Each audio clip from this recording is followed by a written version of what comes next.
Cuando pensamos en San Agustín, imaginamos a un anciano venerable con mitra de obispo, una figura de vitral con las manos juntas en oración. Imaginamos a alguien que siempre fue santo, siempre fue sabio, siempre estuvo cerca de Dios. Nada podría estar más lejos de la verdad. El Agustín joven era un hombre apasionado, ambicioso, sensual. Vivía con una amante con quien tuvo un hijo fuera del matrimonio. Buscaba desesperadamente la fama a través de su talento como orador. Despreciaba la Biblia porque le parecía un libro simple, indigno de su intelecto refinado. Experimentó con sectas esotéricas buscando respuestas. Consultaba a astrólogos. Perseguía el placer con una intensidad que hoy llamaríamos adicción. Era, en esencia, el primer hombre moderno. Alguien que podría caminar hoy por las calles de cualquier gran ciudad y encajar perfectamente. Ambicioso como un ejecutivo de Wall Street, escéptico como un intelectual universitario, sensual como una estrella de rock, inquieto como cualquiera que haya intentado llenar su vacío interior con éxito, placer, reconocimiento, y haya descubierto que nada de eso funciona. Y es precisamente por eso que su historia importa tanto hoy. Porque si crees que tu angustia es exclusivamente moderna, si piensas que nadie en la historia ha sentido lo que tú sientes, si imaginas que la búsqueda desesperada de sentido es un fenómeno nuevo, Agustín tiene algo que decirte. Él recorrió ese camino hace 16 siglos y encontró la salida. Déjame hacerte una pregunta directa. ¿Has intentado llenarte con placer y sigues vacío? ¿Has perseguido el éxito profesional pensando que cuando llegaras a cierto nivel, finalmente estarías satisfecho, solo para descubrir que la cima de la montaña tiene el mismo vacío que el valle? ¿Has buscado en relaciones, en experiencias, en posesiones, en reconocimiento, algo que finalmente aquiete esa inquietud que llevas dentro? Si tu respuesta es sí, entonces Agustín es tu hermano a través del tiempo. Él hizo exactamente lo mismo, con la diferencia de que él documentó todo el proceso en un libro extraordinario llamado Las Confesiones, el primer autobiografía psicológica de la historia occidental, un libro donde no solo cuenta lo que hizo, sino que analiza por qué lo hizo, qué estaba buscando realmente y por qué ninguna de sus búsquedas funcionó. Hoy vamos a recorrer juntos esa historia, no como un ejercicio de historia antigua, sino como un mapa para tu propia vida. Porque el viaje de Agustín desde el hedonismo hasta la santidad, desde el vacío hasta la plenitud, desde la inquietud hasta el descanso, es exactamente el viaje que muchos hoy necesitan hacer. Vas a descubrir cómo un joven brillante se perdió en los placeres de Cartago, la ciudad más decadente de su tiempo. Vas a entender por qué robó unas peras no por hambre, sino por puro placer de hacer el mal. ¿Y qué nos dice eso sobre la naturaleza humana? Vas a conocer a Santa Mónica, la madre que lloró y oró por él durante décadas sin perder la esperanza. Vas a ver cómo Agustín alcanzó la fama y el éxito que tanto buscaba, solo para descubrir que eran cenizas en su boca. Vas a presenciar su encuentro con el obispo Ambrosio, un encuentro que comenzó por curiosidad intelectual y terminó transformando su vida. Y vas a estar presente en el jardín de Milán, en ese momento dramático donde finalmente sus cadenas se rompieron. Pero quiero advertirte algo. Esta no es una historia cómoda. Agustín es despiadadamente honesto consigo mismo y con nosotros. No oculta sus pecados, no embellece su pasado, no pretende que su conversión fue fácil. Y al escuchar su historia, quizás te veas reflejado en formas que no esperabas. Antes de comenzar, te invito a escribir en los comentarios la frase: "Mi corazón también está inquieto". Ese pequeño acto será tu reconocimiento de que la búsqueda de Agustín es también tu búsqueda. Y cuando otros lean tu comentario, sabrán que no están solos en su inquietud. Dale me gusta a este video ahora mismo, no como un favor para mí, sino porque al hacerlo, el algoritmo de YouTube llevará esta historia a otras personas que hoy están donde Agustín estaba, buscando desesperadamente algo que llene el vacío. Y si aún no te has suscrito a Refugio del Alma Antigua, hazlo ahora. Aquí exploramos la sabiduría de los grandes maestros espirituales de la historia, personas que enfrentaron las mismas luchas que nosotros y encontraron respuestas que siguen siendo válidas hoy. Ahora sí, viajemos al norte de África, al siglo IV después de Cristo, a una pequeña ciudad llamada Tagaste, donde nació un niño que cambiaría la historia del pensamiento occidental. Aurelio Agustín nació el 13 de noviembre del año 354 en Tagaste, una pequeña ciudad romana en lo que hoy es Argelia. El Imperio Romano todavía dominaba el mundo mediterráneo, pero ya mostraba signos de decadencia. El cristianismo se había convertido en religión oficial apenas décadas antes, y la antigua cultura pagana coexistía incómodamente con la nueva fe. Su padre, Patricio, era un funcionario menor de la ciudad. Un pagano que valoraba sobre todo el éxito mundano y que veía en su hijo brillante la oportunidad de ascender socialmente. Patricio trabajó incansablemente para pagar la educación de Agustín, soñando con que su hijo se convirtiera en un orador famoso, un abogado exitoso, alguien que trajera honor y riqueza a la familia. Su madre, Mónica, era cristiana, una mujer de fe profunda que desde el nacimiento de Agustín oró por su conversión. Ella veía en su hijo la misma brillantez que veía Patricio, pero la interpretaba diferente. Donde Patricio veía potencial para la fama mundana, Mónica veía un alma preciosa en peligro y dedicaría décadas de su vida a interceder por esa alma. La tensión entre estos dos mundos, el pagano ambicioso del padre y el cristiano devoto de la madre, marcaría toda la juventud de Agustín. Él heredó de Patricio la ambición desmedida, el deseo de reconocimiento, el amor por los placeres de la vida. Pero también heredó de Mónica algo que tardaría años en reconocer, una inquietud espiritual que ningún éxito mundano podía satisfacer. Desde niño, Agustín mostró una inteligencia extraordinaria. Sus maestros quedaban asombrados por su capacidad para aprender, para argumentar, para expresarse con elocuencia. Pero también mostró otras características menos admirables. Era orgulloso, competitivo hasta la crueldad, incapaz de aceptar la autoridad. Odiaba las clases de griego porque le parecían aburridas y nunca dominó bien ese idioma. Prefería el latín, donde su talento natural brillaba sin esfuerzo. En las confesiones, Agustín recuerda con amargura cómo sus maestros lo golpeaban por no estudiar y cómo sus padres se reían de sus quejas. También recuerda cómo mentía, robaba dulces de la despensa, hacía trampas en los juegos para ganar. Pequeños pecados de niño que él analiza con una seriedad que puede parecer exagerada, pero que revela algo profundo. Agustín entendió que las semillas del mal adulto se plantan en la infancia. A los 17 años, con el sacrificio financiero de su padre, Agustín fue enviado a Cartago para continuar su educación en retórica.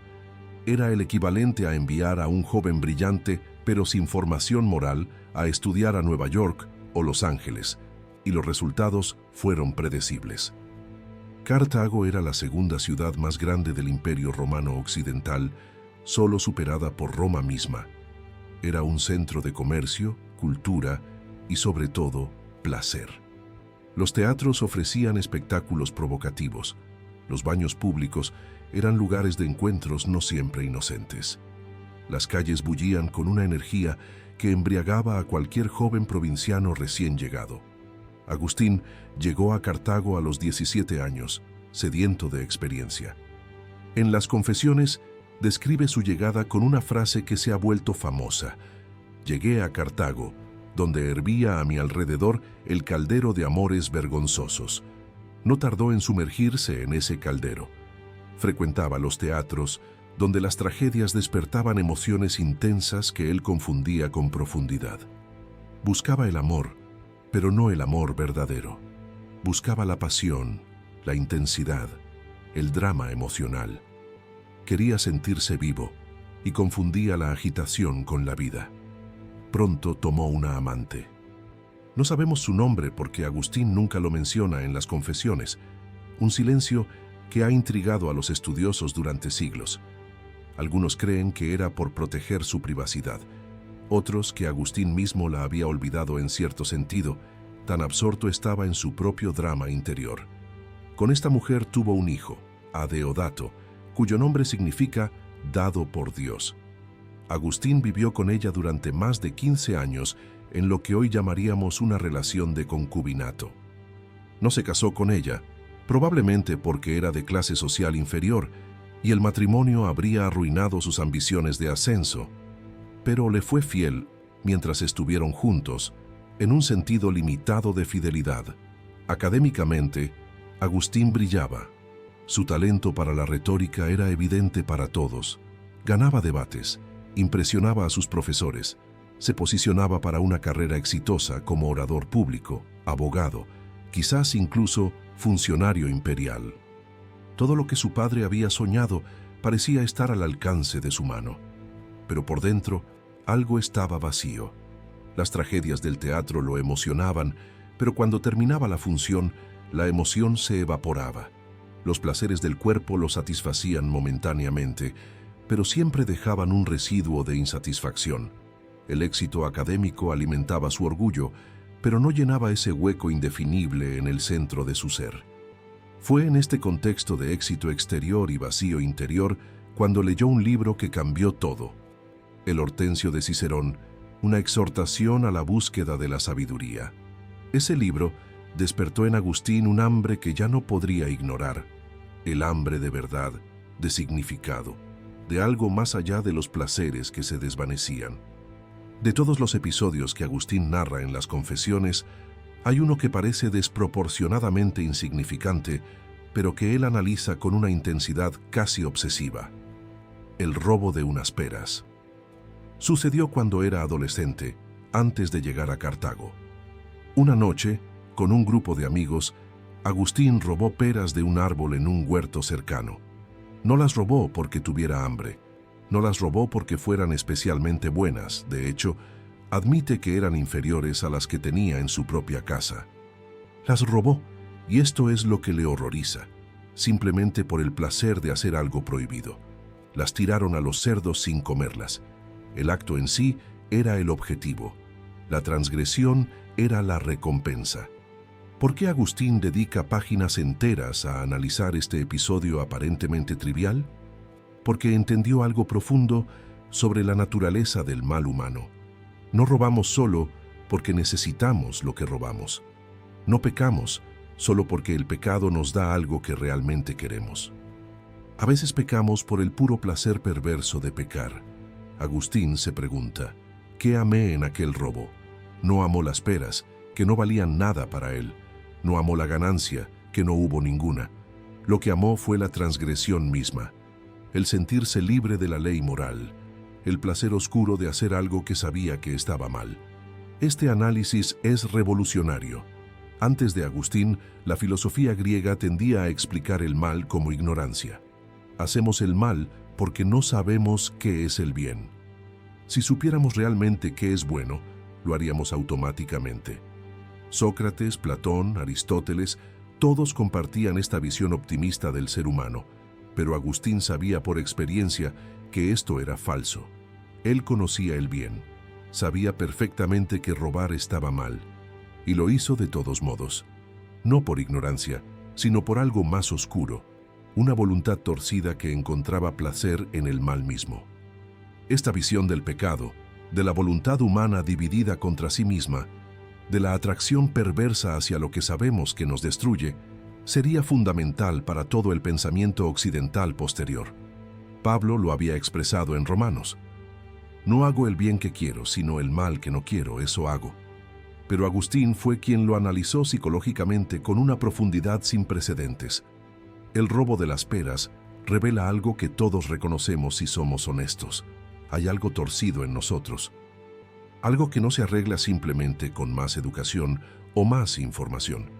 Algo que necesita una transformación más profunda que cualquier cosa que podamos darnos a nosotros mismos. En la historia de la conversión de Agustín hay una figura que permanece constante a través de todas sus desviaciones. Su madre, Mónica. Mónica era una mujer extraordinaria. Casada con Patricio, un pagano de temperamento violento, aprendió a navegar un matrimonio difícil con paciencia y sabiduría. No confrontaba directamente la ira de su esposo, sino que esperaba el momento oportuno para hablar. Su estrategia funcionó. Eventualmente Patricio se convirtió al cristianismo poco antes de morir, pero su batalla más larga y más dolorosa fue por el alma de su hijo. Desde que Agustín era niño, Mónica oró por su conversión. Cuando Agustín se fue a Cartago y comenzó su vida de placeres, ella lloró. Cuando tomó una amante y tuvo un hijo fuera del matrimonio, ella lloró. Cuando se unió a los maniqueos, una secta que ella consideraba peligrosamente herética, ella lloró más. Hay un episodio conmovedor en las confesiones. Mónica fue a ver a un obispo, suplicándole que hablara con Agustín para convencerlo de abandonar el maniqueísmo. El obispo, que él mismo había sido maniqueo en su juventud antes de convertirse, se negó. Dijo que Agustín todavía no estaba listo para escuchar, que estaba demasiado inflado por su orgullo intelectual. Mónica insistió, lloró, suplicó. Finalmente, el obispo, quizás para librarse de ella, pronunció unas palabras que se volverían proféticas. «Vete tranquila, no es posible que perezca el hijo de tantas lágrimas». Esas palabras sostuvieron a Mónica durante años. Siguió orando, siguió llorando, siguió creyendo que Dios no podía ignorar el clamor de una madre por su hijo, y tenía razón. Hay otro episodio que muestra la tenacidad de Mónica. Cuando Agustín decidió viajar a Roma para buscar mejores oportunidades profesionales, Mónica quiso acompañarlo. Agustín, quizás avergonzado de su estilo de vida, quizás simplemente queriendo libertad, la engañó. Le dijo que solo iba a despedir a un amigo al puerto y la dejó esperando en una capilla mientras el barco zarpaba sin ella. Mónica pasó la noche llorando junto al mar, pero no se dio por vencida. Eventualmente viajó a Milán, donde Agustín había conseguido una posición prestigiosa, y continuó su vigilia de oración junto a él. Lo notable de Mónica no es solo su persistencia, sino su estrategia. No sermoneaba constantemente a Agustín, no lo agobiaba con reproches. Oraba, lloraba en privado y esperaba. Entendía que la conversión no podía ser forzada desde afuera, que tenía que venir de adentro. Pero también entendía que sus oraciones estaban preparando el terreno para esa transformación interior. Para cualquier padre o madre que hoy llora por un hijo alejado de la fe, Mónica es un modelo y una esperanza. Sus lágrimas no fueron en vano. El hijo de tantas lágrimas no pereció. Durante 9 años, Agustín fue seguidor del maniqueísmo. Para entender su conversión, necesitamos entender qué lo atrajo a esta secta y por qué finalmente la abandonó. El maniqueísmo era una religión fundada por un profeta persa llamado Mani en el siglo III. Ofrecía una explicación aparentemente racional del problema del mal, el problema que más atormentaba a Agustín.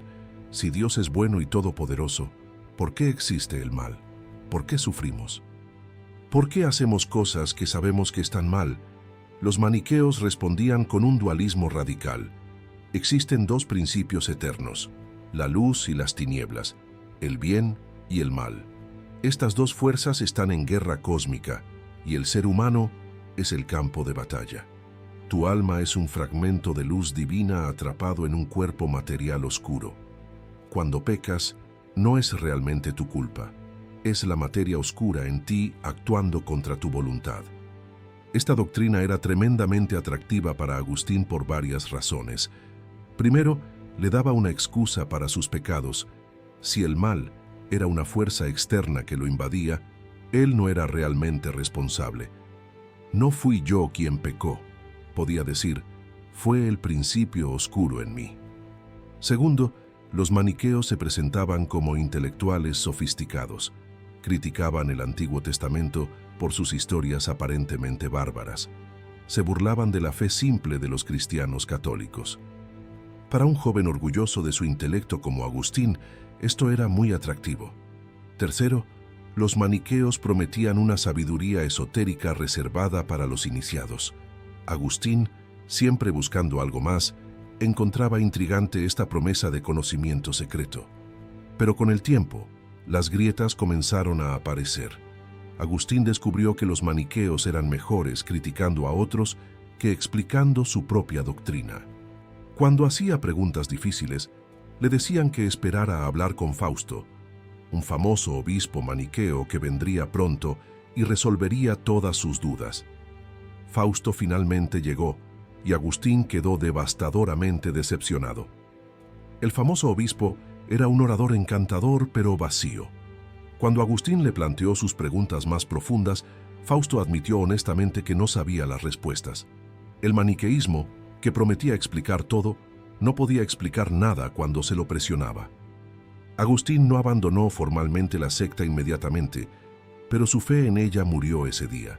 Quedó en un limbo espiritual, incapaz de creer en el maniqueísmo, pero igualmente incapaz de creer en el cristianismo que asociaba con la fe simple de su madre. También experimentó brevemente con la astrología, buscando en las estrellas las respuestas que no encontraba en ningún otro lugar. Pero un amigo lo convenció de la irracionalidad de esa búsqueda, y Agustín la abandonó. Al final de sus 9 años como maniqueo, Agustín estaba más perdido que nunca. Había probado la filosofía pagana, había probado el maniqueísmo, había probado la astrología. Nada funcionaba. El vacío seguía ahí, más profundo que nunca. A los 29 años, Agustín decidió que necesitaba un escenario más grande para sus ambiciones. Cartago ya no era suficiente. Roma lo llamaba. La mudanza a Roma fue motivada por razones profesionales.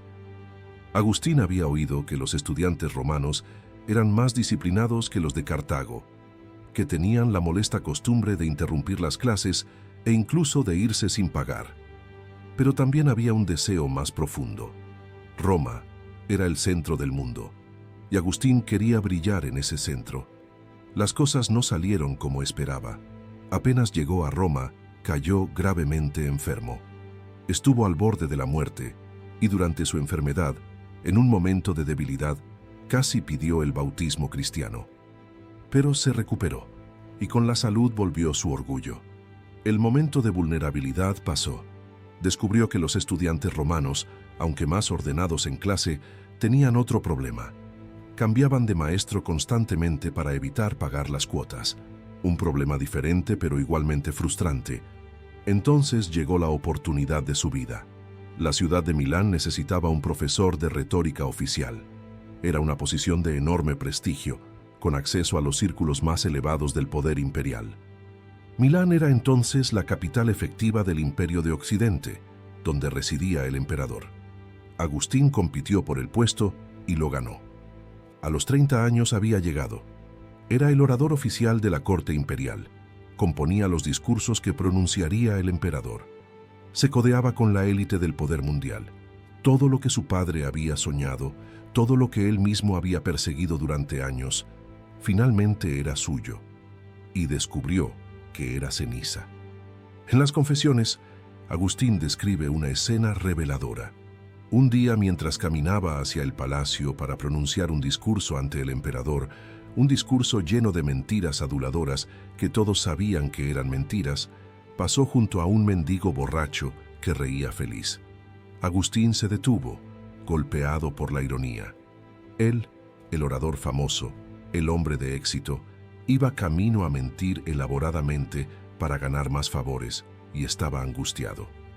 El mendigo borracho no tenía nada, pero tenía algo que Agustín no tenía: alegría. Por supuesto, Agustín reconoce que la alegría del borracho era falsa y pasajera, pero la comparación le dolió.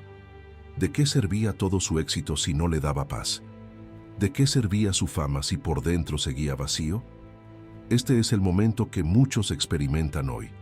Trabajan toda su vida para alcanzar cierto nivel de éxito, pensando que cuando lleguen serán felices. Y cuando llegan, descubren que la felicidad no estaba ahí.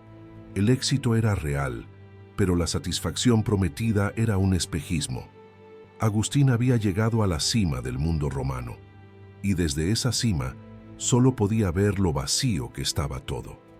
En Milán, Agustín encontró algo que no esperaba, o mejor dicho, a alguien. Ambrosio era el obispo de Milán, uno de los hombres más influyentes del mundo cristiano. Un exgobernador romano convertido en líder de la Iglesia combinaba la sofisticación intelectual con una fe genuina. Era exactamente el tipo de cristiano que Agustín no sabía que existía.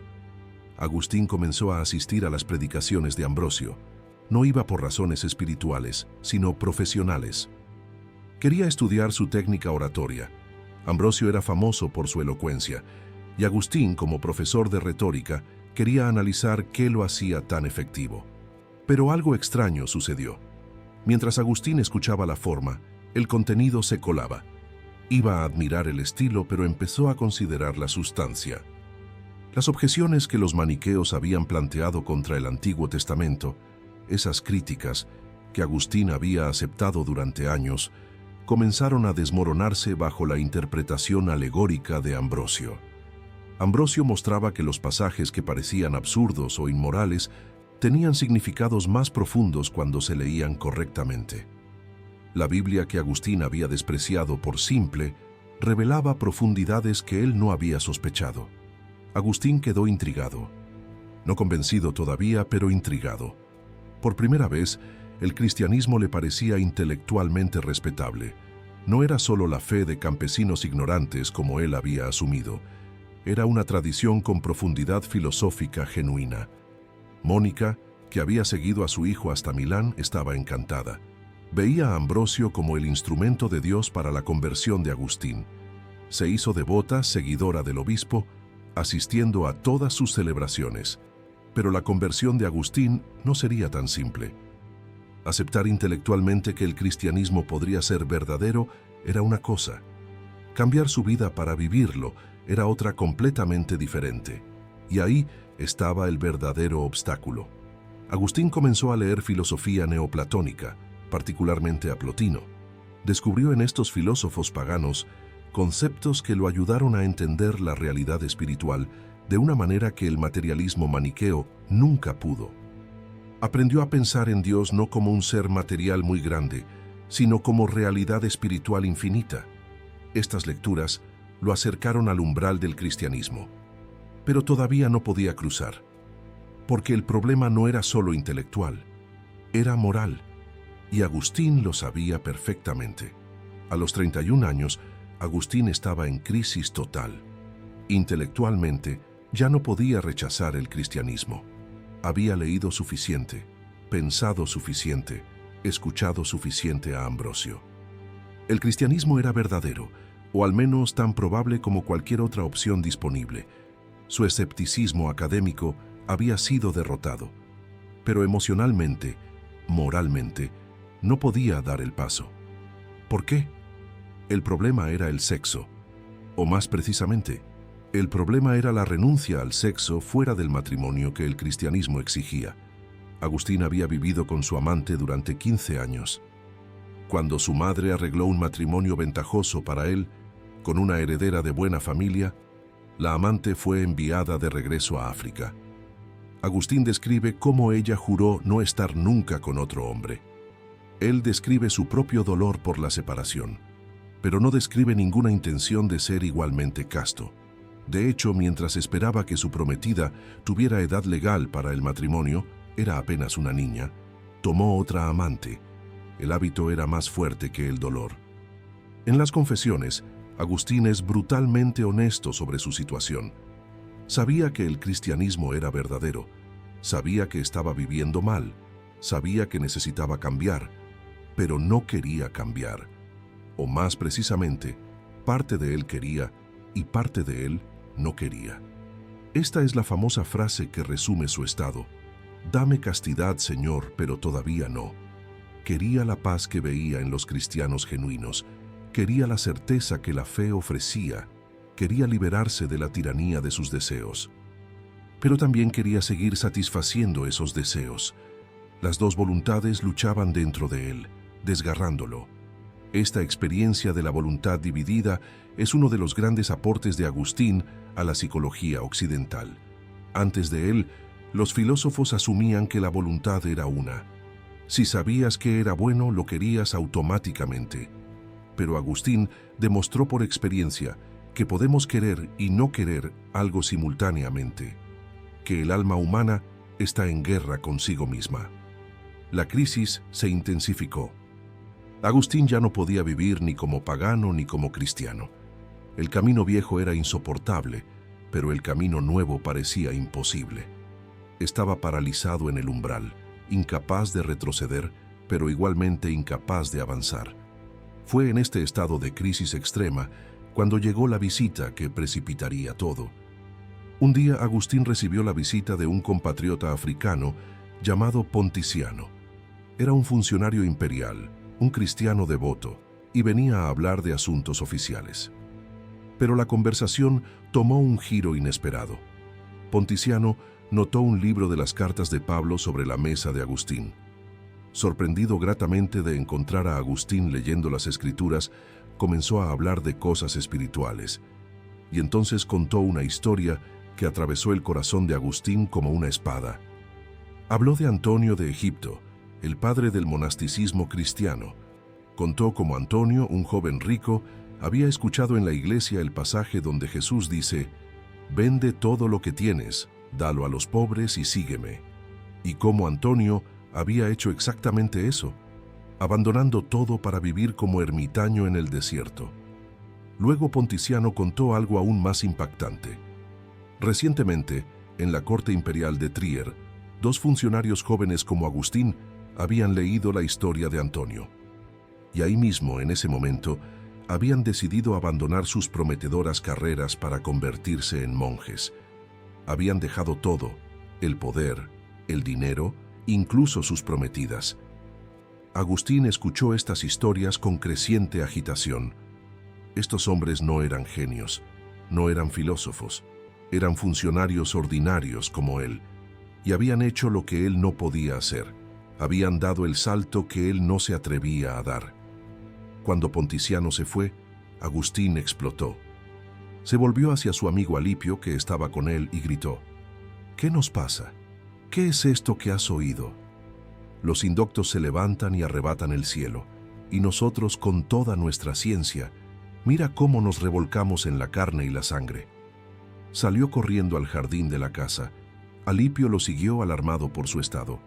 Agustín caminaba de un lado a otro, llorando, golpeándose la frente, arrancándose el pelo. Toda la tensión de años explotaba finalmente.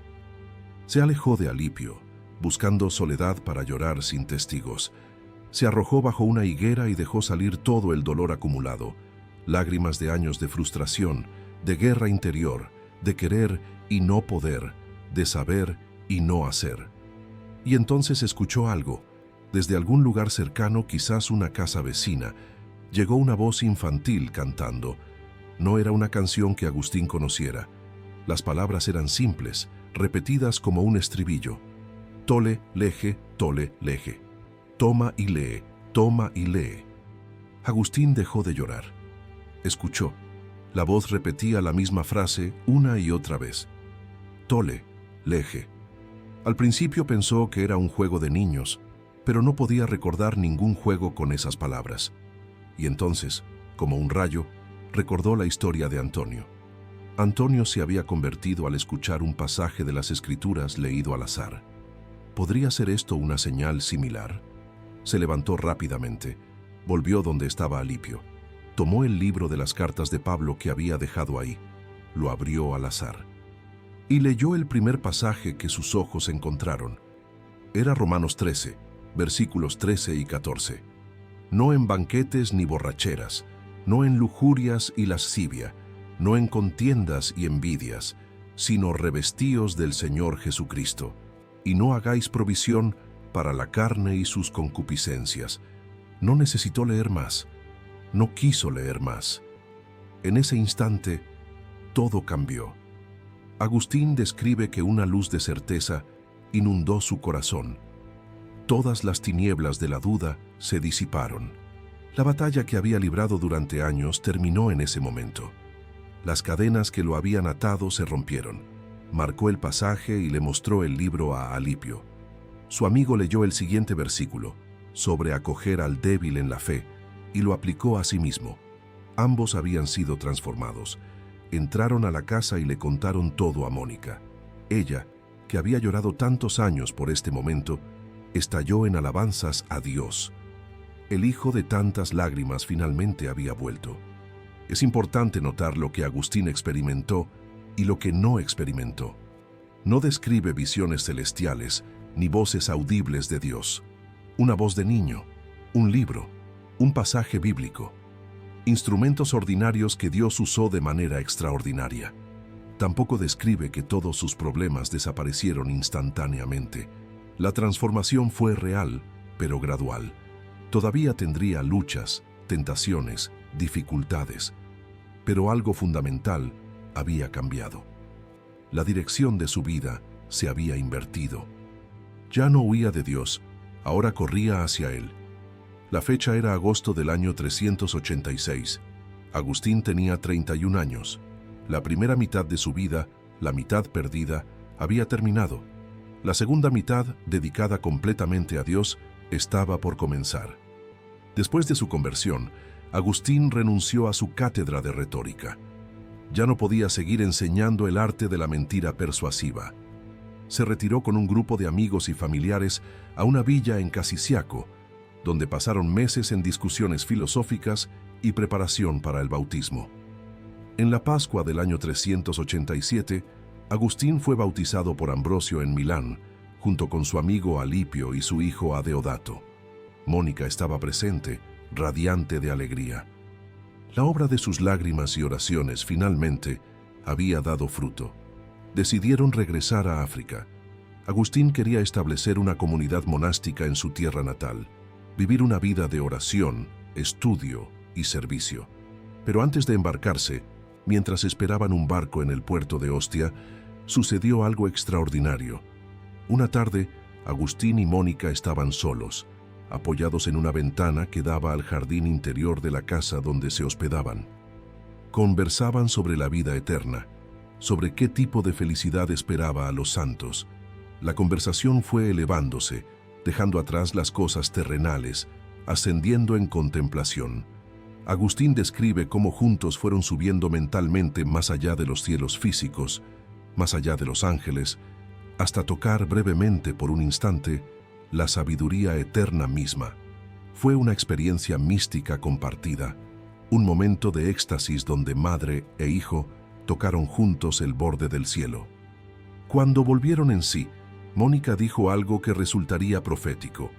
«Hijo, por lo que a mí toca, ya ninguna cosa me deleita en esta vida. ¿Qué hago aquí y por qué estoy aquí? No lo sé, ya he consumado mi esperanza en este siglo. Una sola cosa había por la que deseaba detenerme algún tanto en esta vida: verte cristiano católico antes de mi muerte. Dios me ha concedido esto con creces. ¿Qué hago aquí?»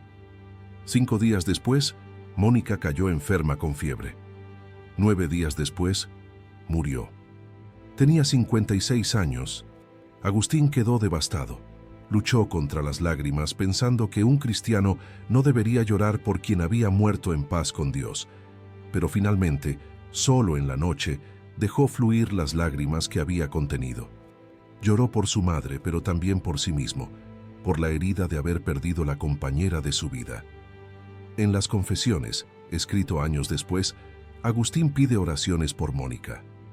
A pesar de su santidad, él pide que sus lectores rueguen por ella, porque ningún mortal puede estar completamente seguro de su salvación.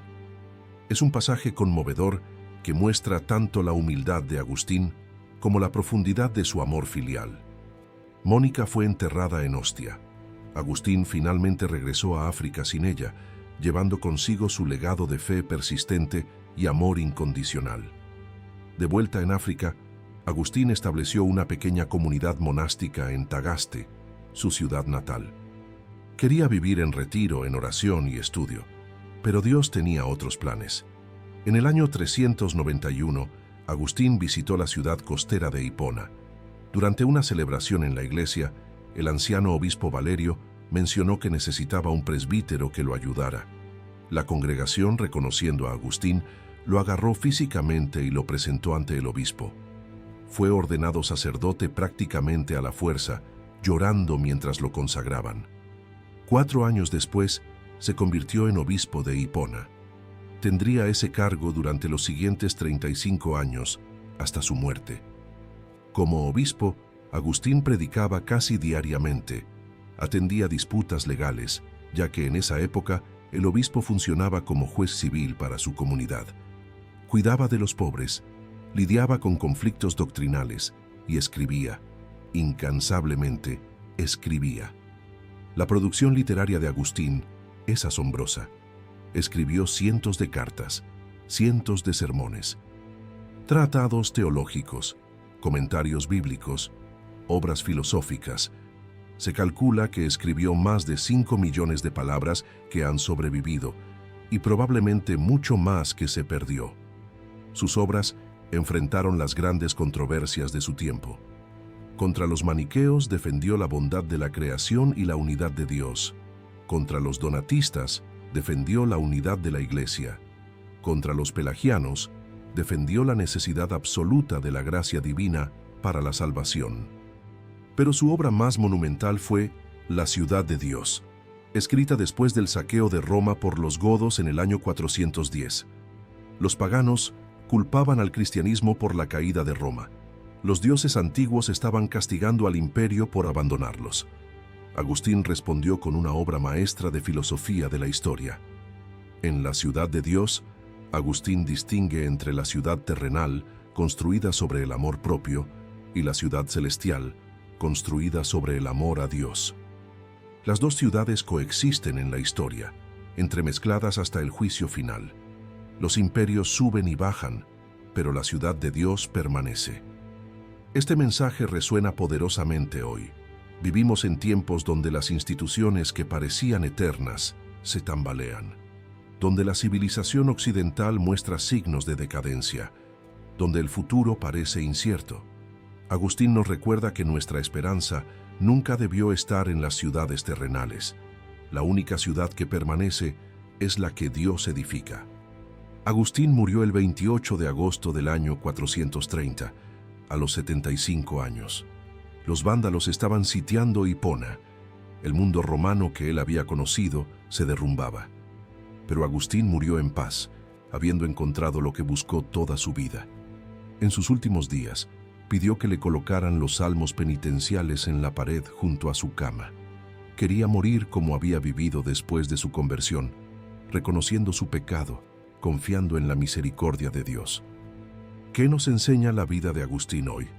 Primero nos enseña que la angustia que sentimos no es nueva.